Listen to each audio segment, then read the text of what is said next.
बिस्मिल्लाहिर्रहमानिर्रहीम। अस्सलाम वालेकुम। क्या हाल है आप लोगों का? उम्मीद है सब ठीक ठाक होंगे।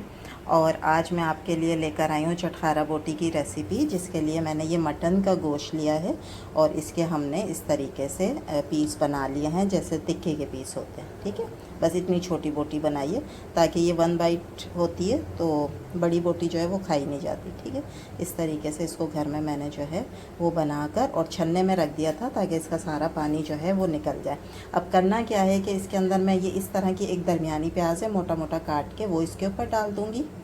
ठीक है, इजी करके आपको एकदम बता रही हूँ, झटपट बन जाएगी। मेहमान भी अगर आ जाए तो आप ये फ़ौरन बना सकते हैं। ठीक है, उसके बाद मैं इसके ऊपर टेबल स्पून एक भर के जो है वो डालूँगी लहसुन अदरक का पेस्ट, और फिर मैं 1 टीस्पून के बराबर डालूँगी हल्दी। बस, अब और कुछ भी नहीं डालूँगी और ना ऑयल डालूँगी। इसको मैं प्रेशर कुकर में थोड़ा सा पानी डाल के जो है वो इसको गला लेंगे गोश्त को।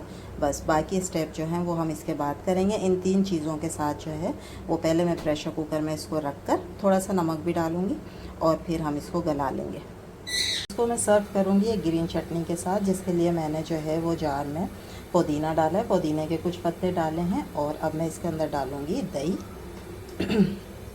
जितनी आपने बनानी है। ठीक है, मैं 3 टेबल स्पून के बराबर, और ये बिल्कुल पानी वाला दही नहीं है, अच्छा सॉलिड दही है। ठीक है, ये डालूँगी। ये आधी प्याज है, एक छोटी प्याज को मैंने आधा किया। ठीक है, ये डालेंगे। इसका आप देखिएगा, इस तरह अगर चटनी बनाएंगे ना तो ये बिल्कुल रेस्टोरेंट वाला फ्लेवर आएगा आपकी इस ग्रीन चटनी में।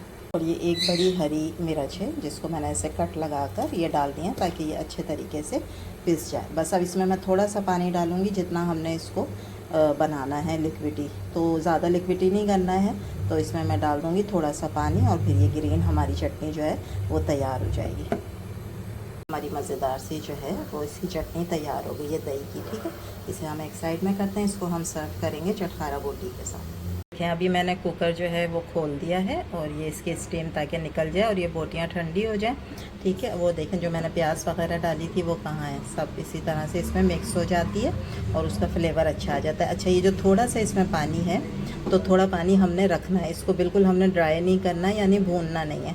बहुत पानी हो तो पानी को खुशक कर लें, लेकिन इस तरह अगर थोड़ा सा पानी है, जैसे कि मैंने आपको कहा भी है कि बकरीद के गोश्त में ना ज़्यादा पानी होता है, तो अगर आपने बॉयल भी करनी है कोई भी चीज़ या सालन भी बनाना है तो कम से कम पानी रखें तो उसमें पूरा हो जाता है। ठीक है, अगर आप ज़्यादा पानी रखेंगे ना तो गोश्त जो है ना वो बिल्कुल रेशा रेशा हो जाता है और बोटियाँ साबुत नहीं रहती हैं, तो कम पानी में करें। ठीक है, अब मैं इसको ठंडा कर लेती हूँ। ठंडा करने के बाद जो इसमें चीज़ें मिलानी है फिर हम वो मिलाएंगे। अच्छा, अब ये जो है ना ठंडी हो गई है, एकदम ठंडी नहीं है, बस थोड़ी सी गर्म होनी चाहिए ताकि मसाला इसके ऊपर जो है ना वो अच्छे तरीके से लग जाए। ठीक है, अब मसाला हमने क्या डालना है, इसके अंदर मैं डालूँगी 1 टीस्पून भर के चाट मसाला, क्योंकि हमने चटखारा बोटी बनानी है तो मज़ेदार सी मिर्चें वगैरह डाल के बनाएंगे।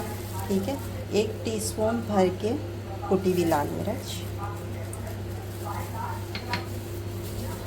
साबुत धनिया जिसको मैंने कूट लिया। ठीक है, इसकी सबसे अच्छी खुशबू आएगी इसके अंदर। ये है 1 टेबल स्पून भर के, और ये जो बोटियां हैं ना वो तकरीबन है ½ kg। ठीक है, अच्छा, आधी टीस्पून में डालूँगी इसके अंदर काली मिर्च का पाउडर। 1 टेबल स्पून भर के हम इसमें डालेंगे धनिया पाउडर, धनिया नहीं है ज़ीरा पाउडर, सॉरी, 1 टेबल स्पून भर के ज़ीरा पाउडर। धनिया क्योंकि हमने वो कुटा हुआ डाला है। ठीक है, तो ज़ीरा ये मैंने पाउडर डाला है। और इसके अंदर 2 टेबल स्पून भर के मैं डालूँगी कॉर्नफ्लावर, जो इसकी बाइंडिंग करेगा ताकि ये क्रिस्पी सी हो जाए, मज़ेदार सी, वो क्रिस्पी ये करेगा इसमें। ठीक है, ये सारी चीज़ें डालने के बाद अब हम इसको अच्छे तरीके से मिक्स कर लेंगे। नमक हमने उस वक्त डाल दिया था जब मैंने इसको गलाया था गोश्त को। ठीक है, तो अभी मैंने चखा है तो नमक बिल्कुल सही है। अगर आपको कम लगे तो आप इस वक्त जो है इसमें नमक डाल सकते हैं। ठीक है, अब आप इसको अच्छे तरीके से मिक्स कर लें कि ये सारे मसाले जो हैं वो सारी बोटियों पे अच्छे तरीके से लग जाए। अब हमने क्यों थोड़ा सा पानी छोड़ा था, वो इस कॉर्नफ्लावर की वजह से छोड़ा था। ये देखें, डालते ही वो ड्राई हो गया ना पानी। ठीक है, तो आपने भी थोड़ा सा पानी छोड़ना है, उससे ये जो है वो मज़ेदार जी ना अंदर से जो है ना बहुत जूसी रहेंगी, ड्राई नहीं होंगी बोटियाँ जो है ना उस पानी की वजह से। ठीक है, और मैंने कॉर्नफ्लावर जो डाला है ना, वो एक तो इसके क्रिस्पी बनेगी, दूसरा ये कि वो सपोर्ट करेगी इसको कि जो हमने मसाले डाले हैं ना, तो वो सारे मसालों को बोटियों के ऊपर जो है ना वो अच्छा फिक्स कर देगी। ठीक है, तो ये देखें सारी बोटियों पे अच्छी तरह मसाला लग गया। ठीक है, बस अब हमने क्या करना है, इसको छोड़ देंगे इसी तरीके से तकरीबन 10 मिनट के लिए, ताकि मसाले अच्छा सा अपना फ्लेवर जो है वो सारी बोटियों के अंदर चला जाए। ठीक है, इसको छोड़ते हैं 10 मिनट के लिए। इसको 10 मिनट हो गए हैं रेस्ट को। ठीक है, अब हम इसका स्टेप करते हैं, अगला स्टेप जो कि बहुत ही मज़ेदार है और इसकी लुक भी मज़ेदार आ जाएगी। ठीक है, उसके लिए क्या किया है कि एक कढ़ाई में मैंने ले लिया है ऑयल और वो गर्म हो रहा है। अब हम इसमें से एक एक बोटी लेंगे, एक साथ नहीं डालेंगे, अलग अलग एक एक बोटी आपको जो है वो फ्राई करने के लिए डालनी है। ठीक है, अच्छा अब गोश्त जो है वो गला हुआ है। ठीक है, हमने सिर्फ फ्राई करनी है, तो इसलिए आप जो है बस इसमें डालेंगे और जैसे ही अच्छा सा कलर आ जाएगा, ये क्रिस्पी हो जाएगी बोटी, आप निकालते जाएंगे। ठीक है, इस तरह मैं 1 बाय 1 सारी बोटियाँ इसके अंदर डाल दूँगी, जितनी आ जाएंगी एक दफ़ा में।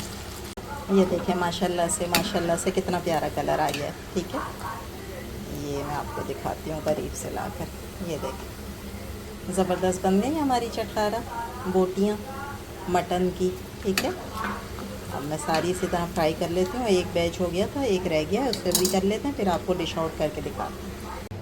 तो ये देखें जी, हमारी जो है वो चटखारा बोटी तैयार हो गई है, जिसको मैंने ये ग्रीन चटनी के साथ और लेमन के साथ सर्व किया है। आप चाहें तो इसके ऊपर अभी भी लेमन डाल सकते हैं, या आप साथ में सर्व कर दें, जिसने लेमन डालना होगा वो इसके ऊपर डालेगा। तो ये थी हमारी झटपट आज की मटन चटखारा बोटी। उम्मीद है आप लोगों को अच्छी लगी होगी। अच्छी लगी है तो लाइक करें, शेयर करें, सब्सक्राइब करें। इंशाल्लाह कल फिर हाजिर होंगे एक नई रेसिपी के साथ। जब तक दें इजाज़त, अल्लाह हाफिज़।